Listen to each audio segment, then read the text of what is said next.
اب ہم اس پوزیشن میں ہیں کہ ہم لوگوں کو ساتھ لے کے چل رہے ہیں. اس کو آپ کس نظر سے دیکھ لیں کہ ہماری جو پوزیشن تبدیل ہوگی ایک دم سے؟ میں سمجھتا ہوں جی کہ پرائم منسٹر صاحب نے اپنا سٹانس چینج کیا ہے. وہ جو ان پہ ایک الزام تھا کہ وہ بڑے دھیمے مزاج کے اور بڑے نفیس اور بڑے شریف النفس، اور ایک الزام ان پہ لگتا ہے کہ شاید صرف ان کو طعام کا شوق ہے اور کھانے پینے کا، اس کے علاوہ کچھ نہیں ہے، تو وہ اس کو انہوں نے جھٹک کے رد کر دیا، پرے کر دیا. آپ دیکھیں کہ یہ جو فوج نے ایکسرسائز لانچ کی ہے، اس پہ ان کا بیان تھا کہ بے رحم آپریشن کیا جائے. یہ ایک دلیر پرائم منسٹر کا جو باہمت ہے، جو خطرات کو چیلنج سمجھ کے قبول کرتا ہے، جو آگے بڑھنا چاہتا ہے. اور اسی پرائم منسٹر کی لیڈرشپ میں ضرب عزم تھی جو لانچ ہوئی، اور الحمدللہ وہ کامیابی سے آگے بڑھ رہی ہے.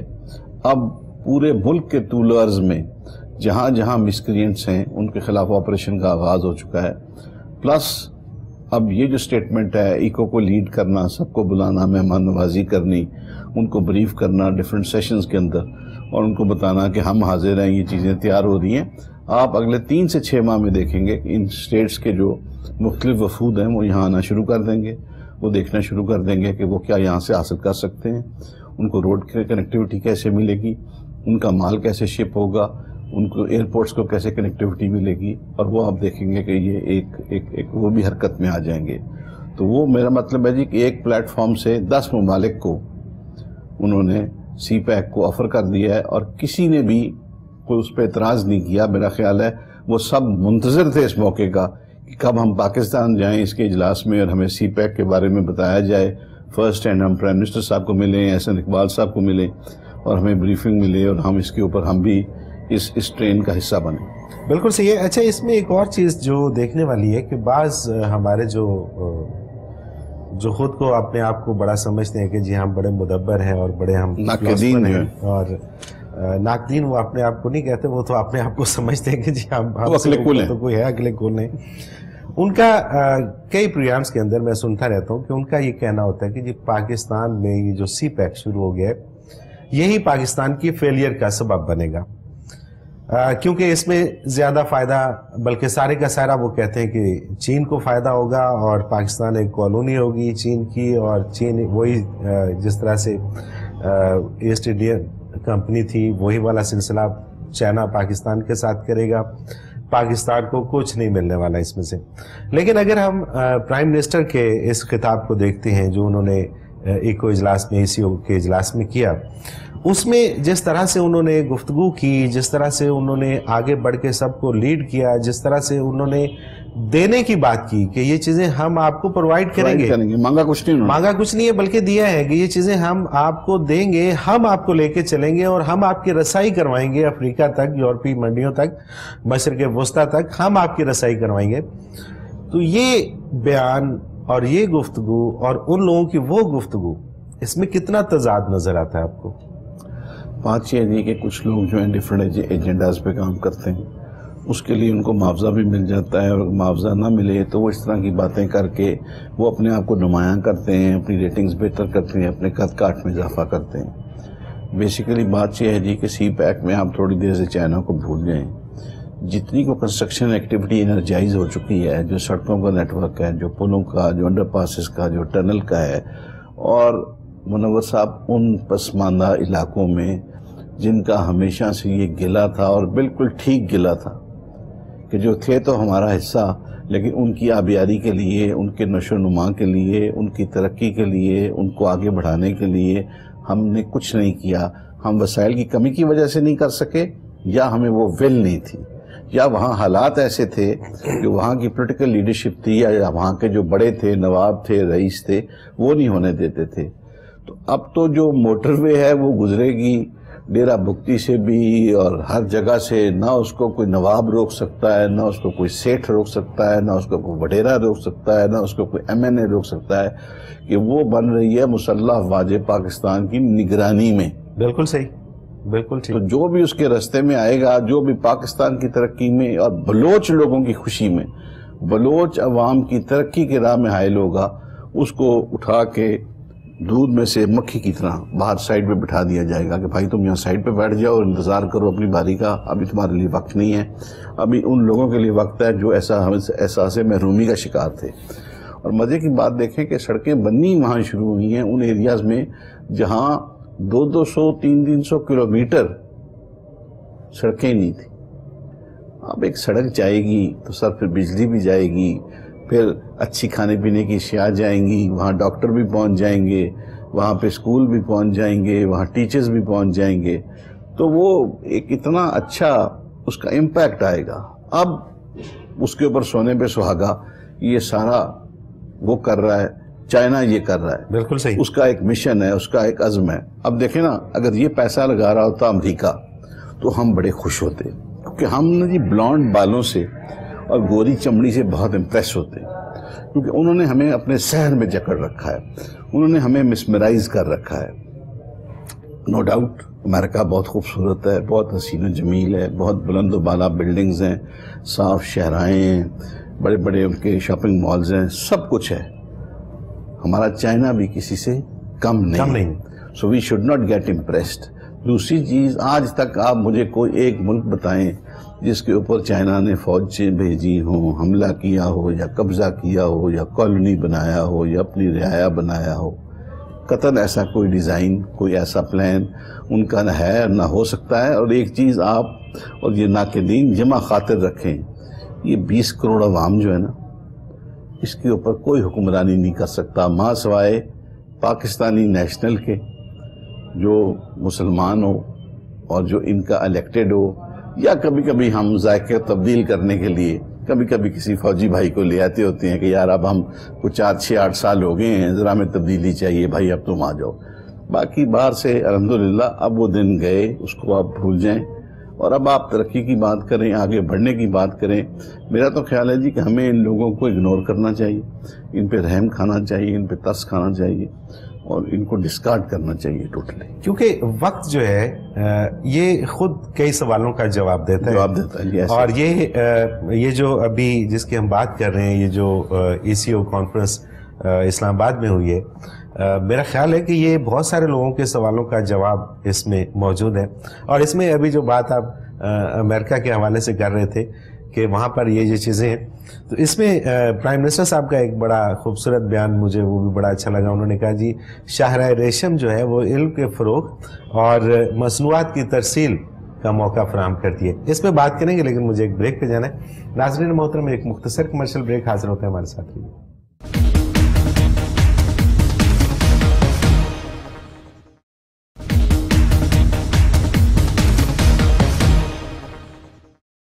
ویلکم بیک ناظرین محترم, آپ دیکھ رہے ہیں گوادر پاکستان کا سنہرا مستقبل, اور میرے ساتھ ایز این ایکسپرٹ موجود ہیں جناب طارق منیر صاحب. طارق منیر صاحب, بریک پہ جانے سے پہلے بات ہو رہی تھی پرائم منسٹر کے اس بیان کے حوالے سے کہ شاہراہ ریشم ہمیں علم پرووائڈ کرے گی. علم حاصل کرنے کے لیے وہ, جیسے کہ ہم چونکہ مسلمان ہیں اور ایک حدیث ہم کوٹ کرتے ہیں اس کے لیے کہ علم حاصل کرو خواہ اس کے لیے تمہیں چین جانا پڑے.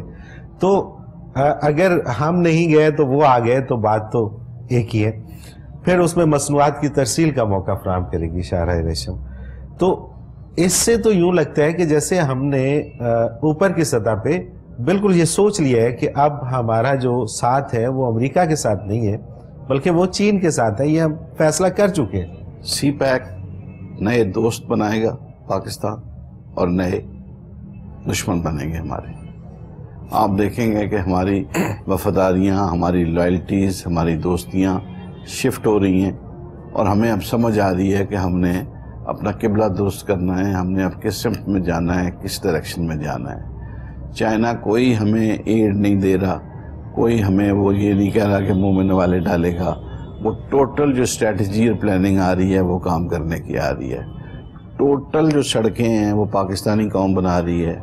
کہیں پہ اگر کسی چائنیز کمپنی کے پاس کانٹریکٹ ہے تو ان کی انجینئرز انوالوڈ ہیں, یا جو ہیوی اکوپمنٹ ہے جس کو پاکستانی ہینڈل نہیں کر سکتے اس کے اوپر وہ ان کے ڈرائیورز یا آپریٹرز ہوں گے. جب ڈائیوو کارپوریشن پاکستان آئی تھی اور موٹر وے کا پروجیکٹ کمپلیٹ ہوا تو وہ انتہائی سوفسٹیکیٹڈ اکوپمنٹ واپس نہیں لے کے گئے تھے، وہ پاکستان میں بیچ گئے تھے. ہماری کنسٹرکشن انڈسٹری نے ان سے خرید لیا تھا، کیونکہ یہ جو کنسٹرکشن انڈسٹری میں جو اکوپمنٹ یوز ہوتا ہے اس کی بہت زندگی ہوتی ہے، اس کی 30 40 50 سال زندگی ہوتی ہے. اور الحمدللہ ہمارے مکینکس اس قابل ہیں کہ وہ دوسری جنگ عظیم کی گاڑیاں اب بھی چلائے پھرتے ہیں. آپ اندرون پنجاب، اندرون سندھ دیہاتوں میں چلے جائیں تو وہ ابھی تک وہ جیپیں پرانی، آپ پہاڑوں پہ چلے جائیں گلگت بلتستان تو وہ چلتی ہیں. تو کہنے کا مقصد یہ ہے کہ اتنی ٹرانسفر آف ٹیکنالوجی ہونی ہے، ہر لیول پہ ہونی ہے، نہ چاہتے ہوئے بھی ہونی ہے، نہ جانتے ہوئے بھی ہونی ہے. مجھے تو خوشی ہے جی کہ ہمارا جو ٹریکٹر آپریٹر ہے، جو ٹریکٹر کا ڈرائیور ہے، جو سمپل فیٹ 480 یا وہ میسی فرگسن چلاتا ہے، اس کو چانس ملے گا 6 مہینے میں، سال میں، کہ وہ ڈیفرنٹ چائنیز ٹیکنالوجی کے وہ فصل کاٹنے والے، وہ اسی کو ساتھ تھریش کرنے والے، وہ گندم کی گانٹھیں بنانے والے، اور خدا جانے کیا کہ وہ سارے اس کو چلانے کا موقع ملے گا. تو یہ آپ دیکھیں گے کہ پاکستان اس وقت ایک ریولوشن کے دھانے پہ کھڑا ہے. آپ دیکھتے ہیں کہ کتنی بڑی بڑی تھریٹس آ رہی ہیں، اسکولوں پہ حملہ ہو جائے گا، کرکٹ میچ نہیں ہونے دیں گے، وہ نہیں ہونے دیں گے، یہ نہیں ہونے دیں گے. بھائی ہم نے کسی کا کیا بگاڑا ہے؟ آپ نے یہ بگاڑ دیا ہے کہ آپ ہمیشہ ہمیشہ کے لیے غربت، ذلت، بھیک خواری اس سے نکل کے آپ ایک باعزت قوم کی صف میں کھڑے ہونے لگے ہیں. اچھا، آپ نہ صرف ایک باعزت قوم کی صف میں کھڑے ہونے لگے ہیں، آپ انتہائی مضبوط قوم کے طور پہ ابھرنے لگے ہیں. دوسرا، پاکستان کا سب سے بڑا مسئلہ ہے، جو ہی پاکستان مضبوط ہوگا، مجھے کہنے میں کوئی ڈر خوف نہیں ہے، پاکستان نے فوری طور پہ اپنے غریب مسلمان ملکوں کی طرف دیکھنا ہے. یہ آپ ایکو جو دیکھتے ہیں، یہ سارے ترقی یافتہ ملک ہیں جو ایکس رشین سٹیٹس ہیں. بالکل صحیح. ٹھیک ہے جی. ایران کچھ ہماری طرح بہتر ہے. افغانستان جس کو بھائی کو، اس روٹھے ہوئے بھائی کو ہم گلے سے لگانا چاہتے ہیں، ہم اس کو چومنا چاہتے ہیں، ہم اس کو پیار کرنا چاہتے ہیں، وہ بعد میں بات ناراض ہو جاتا ہے، بعد میں بات روٹھ جاتا ہے. اچھا، اس پہ بھی تھوڑی روشنی ڈال دیجیے گا کہ صرف ایک افغانستان، وہ بھی ان کے جو امبیسڈر تھے انہوں نے تو شرکت کی لیکن پریزیڈنٹ نہیں آئے وہاں سے. اس کو کس نظر سے دیکھ رہے ہیں آپ کہ آگے چل کے یہ معاملات کچھ بہتر ہوتے نظر آ رہے ہیں؟ دیکھیں سر، جو افغانستان ہے نا، وہ ٹوٹلی اس وقت انڈیا کے ساتھ لابی کر چکا ہے، انڈیا کے ساتھ اس کا نیکسس بن چکا ہے.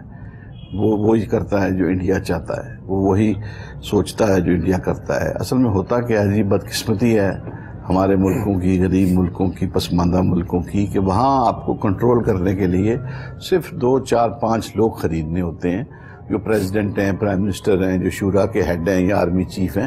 آپ کو وہاں کوئی لمبا چوڑا ایفرٹ نہیں کرنا پڑتا.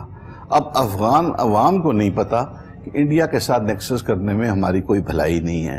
وہ پاکستانی قوم، وہ پاکستانی ملت جس نے 30 سال قربانی دی، اگر یہ افغان جنگ نہ لڑتے ان کے شانہ بشانہ، تو آج شاید خدا نہ کرے افغانستان کا نقشہ مختلف ہوتا. بالکل صحیح. میں مانتا ہوں کہ ایک بہادر قوم ہے اور آج تک کوئی اس کو کانکر نہیں کر سکا، لیکن اس دفعہ اس کا مقابلہ دنیا کی بہت بڑی سپر پاور رشیا سے تھا، جو انتہائی خوفناک اور ظالم اور جابر لوگ تھے. ان کے ساتھ پاکستان کھڑا ہو گیا. پوری دنیا سے مجاہدین آئے جو پاکستان میں ٹرین ہوتے تھے، جن کو ویپن ملتا تھا، جو جاتے تھے. یونیورسٹی میں میرے کلاس فیلو حافظ ظفر صاحب ایک سیمسٹر میں پڑھتے پڑھتے حافظ صاحب چلے گئے. کہاں چلے گئے جی؟ افغان جہاد کے لیے چلے گئے. ایک ماہ بعد خبر آئی کہ حافظ صاحب کو مشین گن کا بسٹ لگا ہے پیٹ میں اور وہ لاہور کے ایک اسپتال میں چلے گئے. ہم پوچھنے گئے تو ان کو 12 گولیاں لگیں پیٹ میں. موت و حیات کی کشمکش میں. الحمدللہ اب بالکل ٹھیک ہے، روبہ صحت ہیں، سیالکوٹ میں اپنا سرجیکل انسٹرومنٹس کا کاروبار کرتے ہیں. لیکن ایک جذبہ تھا پوری قوم میں. تو میرا یہ خیال ہے کہ افغان قوم اس چیز کو کبھی نہیں بھولے گی. جب ضیاء الحق صاحب کا دور تھا، جتنی افغان خیمہ بستیاں تھیں، ہر خیمہ بستی میں 2 تصویریں لگی ہوتی تھیں، ایک جنرل ضیاء الحق مرحوم کی اور جنرل اختر عبد الرحمان مرحوم کی. بالکل ٹھیک بات. اس زمانے میں انڈیا نے تھریٹ کی تو انہوں نے کہا جی کہ پاکستانی فوج بعد میں لڑے گی، پہلے ہم 30 لاکھ افغان لڑیں گے انڈین فوج کے ساتھ، پھر پاکستانی فوج برسر پیکار ہوگی، ہم دیکھیں گے ان کی ایسی کی تیسی. یہ محبت اور یہ جذبہ تھی. somehow or the other یہ پولیٹیکلی موٹیویٹڈ گیمز ہیں جس کے تحت وہ انہوں نے کیا ہے. اور پاکستان میں جتنی تخریب کاری ہو رہی ہے، کیونکہ وہ بارڈر بہت بڑا ہے، بند نہیں کیا جا سکتا، روکا نہیں جا سکتا، پلس لوگوں کی رشتہ داریاں ہیں، لوگوں کے کاروبار ہیں، آنا جانا لگا ہوا ہے، آپ پہچان نہیں سکتے، سب ایک چہرے مورے کے ہیں. تو وہیں سے سارے آتے ہیں. وہ آپ 10 کلومیٹر اندر جاتے ہیں, وہاں وہ ٹریننگ کیمپ بنا ہوا ہے. یہ ابھی جو پیچھے پاکستان نے حملہ کر کے 2-3 کیمپس ان کے ڈسٹرائے کیے ہیں, مجبور ہو کے پاکستان نے کیا. پاکستانی قطعاً کوئی ایسی پالیسی نہیں ہے کہ کسی اور کی ٹیریٹری میں آپریٹ کرنا. لیکن اب پاکستان تنگ آ چکا ہے, پاکستان اب دیوار کے ساتھ لگ چکا ہے. پاکستان اب افورڈ نہیں کر سکتا. ہم نے ہر حال میں ملک میں امن قائم کرنا ہے, ہر قیمت پہ کرنا ہے, چاہے اس کی کوئی بھی ہم قیمت ادا کریں, بیکاز ذرا سی بھی ڈسٹربنس جو ہے وہ ہمیں ڈیریل کر سکتی ہے. ہم بات کر رہے ہیں دنیا کو لیڈ کرنے کی, 10 ممالک ایکو میں آ کے بیٹھے ہیں, ہم انہیں کہہ رہے ہیں کہ ہم تمہارے رہبر بنیں گے, تمہیں انگلی پکڑ کے چلائیں گے, تو ہم افورڈ نہیں کر سکتے کہ یہاں پر پم پھٹیں. یہاں افغانستان اپنی ٹریننگ گراؤنڈ بنائے یا انڈیا اپنی ٹریننگ بنائے, تو سب کو ایک سخت میسج جانا ہے, جو الحمدللہ ہمارے پرائم منسٹر نے بھی دیا, ہمارے آرمی چیف نے بھی دیا. اور میں لوگوں کو بارہا بتاتا ہوں کہ ہمارے جو پریزنٹ آرمی چیف ہیں وہ, اگر آپ ان کو دیکھیں, ان کی تصویر دیکھیں یا ٹی وی پہ دیکھیں, تو وہ ایک انتہائی معصوم اور ایک فادرلی فگر نظر آتے ہیں. لیکن وہ اتنے ہی سخت اور اتنے ہی جابر ہیں جتنے جنرل راحیل شریف تھے. اور ان کی بھی دراز میں اے پی ایس کے شہداء بچوں کی تصاویر پڑی ہیں, جن کو وہ روز دیکھتے ہیں اور اپنا حوصلہ اور اپنا عزم ریوائیو کرتے ہیں. تو قطعاً کوئی گھبرانے کی بات نہیں ہے. یہ 3-4-6 مہینے کا وقت ہے, یہ بھی گزر جائے. اچھا, اسی اجلاس کے اندر ایک اور چیز جس کے اوپر بات ہوئی وہ ہوئی کہ یہ جو دہشت گردی ہو رہی ہے, ان عناصر کے ساتھ نبرد آزما ہونے کے لیے ہم سب متفق ہیں, اکٹھے ہیں, ہماری یونٹی ہے اور ہم مل کے ان کا مقابلہ کریں گے. تو اگر یہی معاملات جو دہشت گردی کے حوالے سے جس کی طرف آپ اشارہ کر رہے ہیں, یہ اگر افغانستان سے اس طرح کے لوگ آ رہے ہیں یا اس طرح کے اشارہ پسند عناصر وہاں پہ موجود ہیں, تو یہ سارے ممالک مل کے زور دے سکتے ہیں افغانستان کے اوپر. اس میں بات کروں گا, لیکن مجھے ایک بریک پہ جانا ہے. ناظرین محترم, ایک مختصر کمرشل بریک حاصل ہوتے ہیں, ہمارے ساتھ رہیے گا.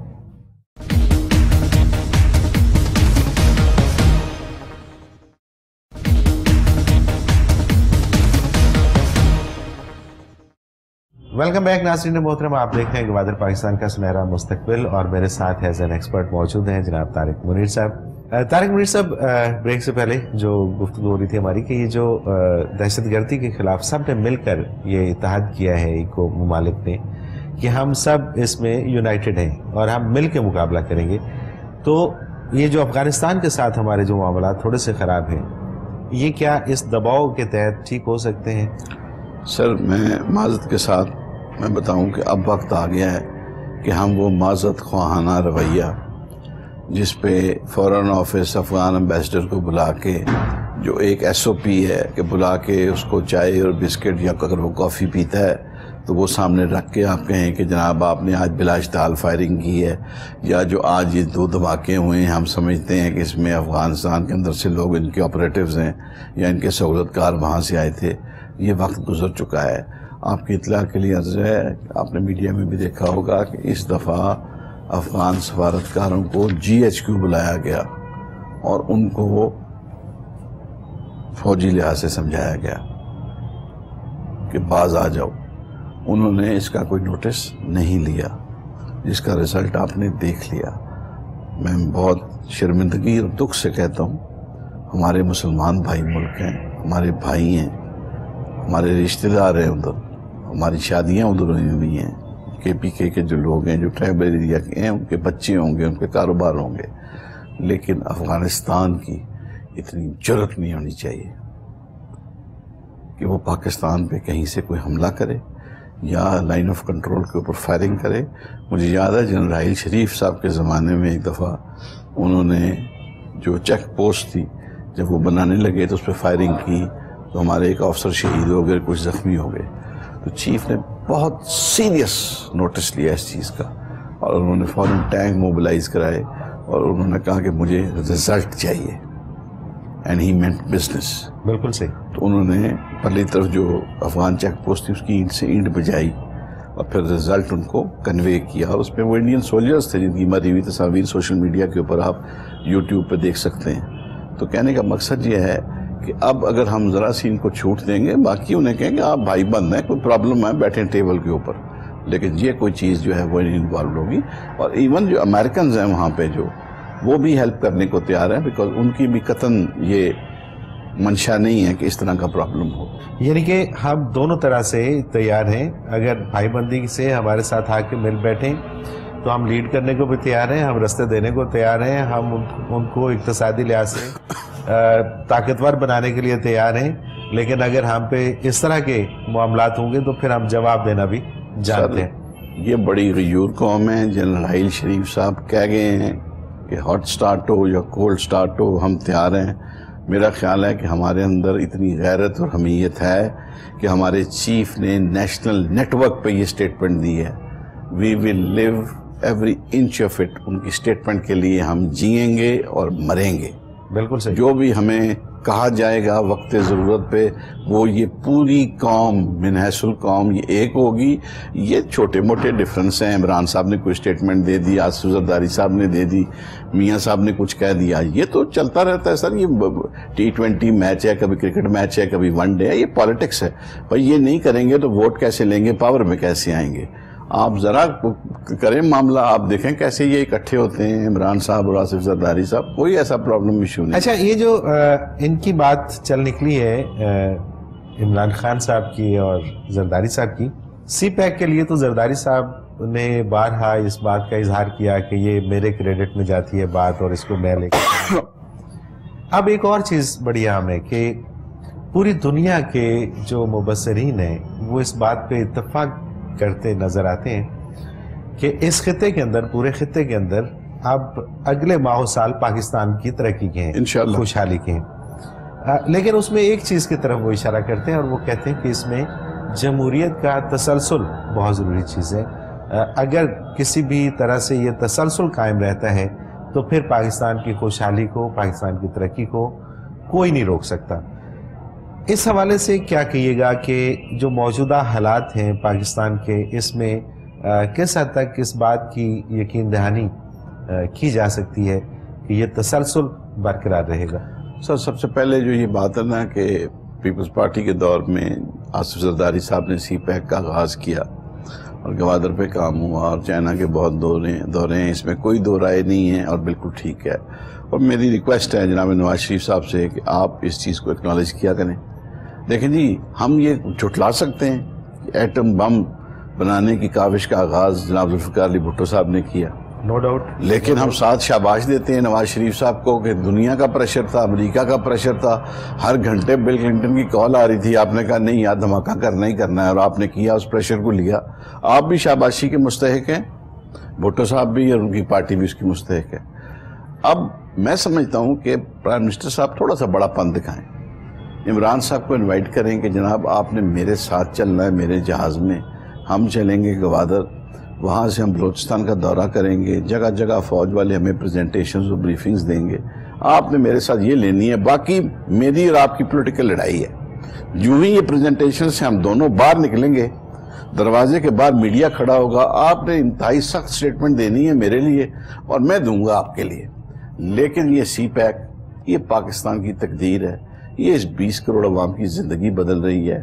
وہ سی پیک نہیں دیکھتا کہ آپ پی ٹی آئی کے ہیں، آپ پیپلز پارٹی کے ہیں، آپ سندھ لیگ کے ہیں، آپ کس کے ہیں. وہ سب کے لیے ایک کام ہو رہا ہے. تو اس میں پی ٹی آئی کا بھی حصہ ہونا چاہیے. آپ ان کو آن بورڈ کریں، ان کو ملائیں. دیکھیں نا، سیاسی نظریات ڈیفرنٹ ہو سکتے ہیں، وہ اپنے لوگ ہیں، ہمارے لاہور کے لوگ ہیں، پاکستان کے لوگ ہیں، اچھے لوگ ہیں، پیارے لوگ ہیں. تو وہ سیاسی طور پر ڈیفرنس ہونا ایک اور چیز ہے.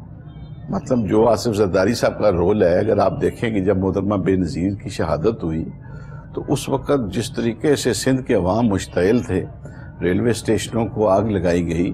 اگر وہ لوگوں کو کنٹرول نہ کرتے، وہ لوگوں کو ٹھنڈا نہ کرتے اور پاکستان کھپے کا نعرہ نہ لگاتے، کیونکہ میں یہ سمجھتا ہوں کہ آپ جو مرضی کے بلیم دے لو آصف زرداری صاحب کو، جو مرضی کہہ لو، وہ بحث لمبی ہے، اس پہ 6 پروگرام ہو سکتے ہیں، لیکن لیڈرشپ اور پولیٹکس ختم ہے ان کے پر. انہوں نے پاکستان کھپے کا نعرہ لگایا، سب کو کنٹرول کیا، ٹھنڈا کیا اور الیکشن کی طرف لے گئے پوری قوم کو. انہوں نے کچھ نہیں ہونے دیا. تو میں سمجھتا ہوں کہ میاں صاحب بھی تھوڑا سا اپنا، اور قد بڑا ہوگا، میں آپ کو گارنٹی کرتا ہوں کہ یہ الیکشن اگلا جیتیں گے. صرف ان کو لوپ میں لیں سی پیک کے حوالے سے، ان کو دور نہ رکھیں. ان کو جب پتہ نہیں ہوتا کہ اندر کیا ہو رہا ہے، پھر اس طرح کی اسٹیٹمنٹس آتی ہیں جو KPK کے چیف منسٹر کی تھی کہ میں تو چائنا جاؤں گا ہی نہیں, مجھے تو پتہ ہی نہیں ہے, میں تو دھرنا دوں گا, میں تو سپریم کورٹ جاؤں گا. وہ جناب احسن اقبال صاحب ان کو لے گئے ساتھ, اور انہوں نے وہیں سے چائنا سے بیجنگ سے ان کی یوٹیوب پہ وہ اصل میں یہ جو معاملات ہیں یہ بے خبری کے معاملات ہیں, بے خبری کے, اور پتہ نہیں ہے کچھ بھی, اور اس پہ بحث مباحثہ ادھر سے سنا ادھر سے سنا ادھر سے سنا, اور انڈیا کی کچھ رپورٹس دیکھیں اور اس پہ اپنا تبصرہ جاری کر دیا کہ جی یہ ہونے جا رہا ہے. آپ عمران صاحب کو ایک ان کیمرہ بریفنگ دلوا دیں فوج کے سینئر افسران سے کہ بھئی کیا ہو رہا ہے, کس طریقے سے ہو رہا ہے, اس کی کیا امپورٹنس ہے. عمران صاحب محب وطن آدمی ہے, سوال ہی پیدا نہیں ہوتا کہ وہ پہلے کھڑے ہوں گے سی پیک کے لیے. وہ کہیں گے اچھا بھائی سی پیک جب آئے گا تو سیاست سب سائڈ پہ چھوڑ دینی ہے, ہم پھر ایک ہیں سارے, اس کے بعد میں PTI, کوئی پرابلم نہیں آئی, کوئی ایشو نہیں آئی. اچھا, اس میں یہ جو ایک اعتراض اٹھایا جاتا ہے اور کسی حد تک شاید وہ درست بھی ہے کہ یہ سارے معاملات پس پردہ حکومت کیوں کرتی چلی جا رہی ہے, اس کو منظر عام پر کیوں نہیں لاتی, ان لوگوں کو ساتھ میں بٹھا کے اس طرح کے سیشن یا اس طرح کی پریزنٹیشن کیوں نہیں دلوائی جاتی؟ اصل میں ہوتا ہی ہے کہ بدی کی طاقتیں میڈیا میں اتنا کو انتشار پھیلا دیتی ہیں, اتنی کو ایل ویل کریٹ ہوتی ہے. آپ دیکھیں اتنا کو برا بھلا کہہ دیا ہے ایک دوسرے کو کہ آپ شکل دیکھنا گوارا نہیں کر رہے ہوتے. مطلب جو سٹیٹمنٹس منسٹرز دیتے ہیں ادھر سے, اور شام کو ان کے حوالے, یہ پاناما لیکس کے معاملے پہ آپ دیکھ لیں, مطلب ادھر سے وہ ان کی فیملی کو ٹارگٹ کریں گے, ادھر سے یہ ان کی فیملیز کو کریں گے. اس کے بعد ایک نفرت کا ایک بیچ میں خلیج آ جاتا ہے, ایک بہت بڑی دیوار آ جاتی ہے. آپ دیکھنا نہیں چاہتے, آپ سمجھنا نہیں چاہتے, آپ سننا نہیں چاہتے کسی کی اچھی بات. تو میرا خیال یہ ہے کہ ہمیں اس روش کو چھوڑنا ہے, اس پالیٹکس کے سٹائل سے ہمیں دور رہنا ہے, ہمیں سائڈ ٹریک ہونا ہے. میں آپ کو کہتا ہوں جی, کتنے آپ لوگ الزامات لگاتے ہیں پاکستان ناصر زرداری صاحب کے پاس اوپر, ذوالفقار مرزا صاحب نے کم ان کے اوپر لگائی ہیں الیگیشنز, ان کے اوپر, ان کی ہمشیرہ کے اوپر. واللہ میں نہیں جانتا سچ ہیں جھوٹ ہیں کیا ہیں. انہوں نے قرآن شریف سر پہ رکھ کے, گود میں رکھ کے, سامنے رکھ کے سب کیا. آصف صاحب نے جواب نہیں دیا, اس کو معاملہ ٹھنڈا ہو گیا. بالکل صحیح. آصف زرداری صاحب کی بھی تو ٹیم ہے نا جی, وہ بھی تو 10 بندے کھڑے کر سکتے تھے, صبح دوپہر شام یہ منترا پڑھنا شروع کر دو. ان کی گورنمنٹ ہے سندھ کے اندر, وہ ہر طریقے سے ان کو تنگ کر سکتے تھے, سب کر سکتے تھے. تو مسائل کا حل یہ نہیں ہوتا کہ ہم دو بدو مقابلہ شروع کر دیں. سپریم کورٹ کے بعد 2 کیمپ لگے ہوئے, ادھر سے وہ سٹیٹمنٹس دے رہے ہیں, ادھر سے یہ سٹیٹمنٹس دے رہے ہیں. جتنا ریئیکٹ کریں گے اتنا ہی ان کے پاس وہ پتھر چلا جائے گا, وہ پھر ماریں گے. اور پھر اب دیکھیں نا جی, پاناما میں سے نکلنا کچھ بھی نہیں ہے. مطلب اگر میرا بیٹا جو ہے وہ 25 سال کا ہے, اگر وہ کوئی غلط کام کر رہا ہے کہیں, تو میں اس کے لیے مبذر الزام نہیں ٹھہرایا جا سکتا. یا اس نے کہیں ٹیکس نہیں دیا تو آپ اس کو پکڑیں. نہ پرائم منسٹر صاحب کا کہیں نام ہے, نہ کچھ ہے. میرا قطعاً تعلق نون لیگ سے نہیں ہے, لیکن جو کوئی دیکھتے ہیں ایویڈنس, اس میں کہیں بھی نہیں آیا کہ میاں محمد نواز شریف کا یہ فلیٹ ہے, یا یہ کوئی چیز ہے, یا کچھ ہے. اب بار بار ان کو بیچ میں کرنا, بار بار میں لائن کرنا. غیر ملکی دورے ہو رہے ہیں, چائنا کا صدر آ رہا ہے, وہ ٹرکی جا رہے ہیں, وہ ادھر آ رہا ہے, انڈیا کے ساتھ جھگڑا ہو رہا ہے, انڈیا کہتا ہے جی میں حملہ کر دوں گا. یار have a heart, prime minister کو پیس آف مائنڈ دو. آپ نے ذرا کو آپ نے 2 ہفتہ بریک دی ہے نا, تو پرائم منسٹر کا ایک بیان, بے رحم آپریشن, تو ان کے جو نقاد تھے جو بڑے پہلے درجے کے, انہوں نے کہا جی مزہ آ گیا پرائم منسٹر کی سٹیٹمنٹ کے بعد. یہ تو کوالٹی ہے ہماری قوم کی نا, کہ دلیر آدمی کے پیچھے کھڑی ہوتی ہے. مطلب جو بھی دلیری, آپ اگر اس کو انگیج رکھیں گے, اس کو انٹینگل رکھیں گے, کن مسائل کے اندر کے جی وہ 2 فلیٹ آپ کے تھے یا ان کے تھے, کن کے تھے, بیٹی کے تھے, ابو کے تھے, ماموں کے تھے, دادا کے تھے. بھائی آپ کیس کرو, میں کسی کو نہیں روک رہا. آپ FBI پہ کاروائی کراؤ, میں کسی کو نہیں روک رہا. لیکن پورا ملک آپ سٹینڈ سٹل پہ لے آئے ہیں اس پاناما کیس کے لیے. وہ 5 ججز ہیں, خدا تعالیٰ ان کو بھی صحت تندرستی دے, ان کو بھی حوصلہ دے. بھائی 2 راتیں لگا کے فیصلہ کر کے ختم کر دو, ہماری جان اس مخمصے سے نکال دو. پرائم منسٹر کو جو کرنا ہے نہیں کرنا ہے, ریلیف دینی ہے, جو دینا ہے دے دو. اب ساری قوم اس ٹینشن میں لگی ہے, روز ٹی وی پہ پروگرام ہو رہے ہیں پرائم ٹائم کے اندر, بس ایسے. اچھا, آخر میں ایک اور چیز جو میں اکثر پچھلے پروگرام میں بھی بات کرنا چاہ رہا تھا, کہ اگر جیسے نون لیگ کی حکومت چل رہی ہے, تو نون لیگ میں سے اگر یہ شریف برادران کو ہٹا دیا جائے تو کیا نون لیگ کا ویٹ کم ہو جاتا ہے؟ ڈیفینیٹلی کم ہوتا ہے. یا پی پی کا اگر زرداری کو اور بلاول کو ہٹا دیا جائے تو کیا ان کا ویٹ کم ہو جاتا ہے؟ دیکھیں کیوں یہ بلاول کے نام کے ساتھ تو بھٹو نہیں لگ سکتا نا, بلاول زرداری ہونا چاہیے. بھٹو کیوں لگا رہے ہیں؟ ایک لیگیسی ہے, وہ اس کو کیری فارورڈ کرنا چاہتے ہیں, اس بچے کو سامنے لا رہے ہیں کہ یہ بے نظیر کا بیٹا ہے. بے نظیر ذوالفقار علی بھٹو کی بیٹی ہے. تو شریف برادران کوئی مذاق نہیں ہے، کوئی کاؤنسلر نہیں ہے، کوئی عام شہری نہیں ہے، مطلب ان کے پیچھے ایک ہسٹری ہے.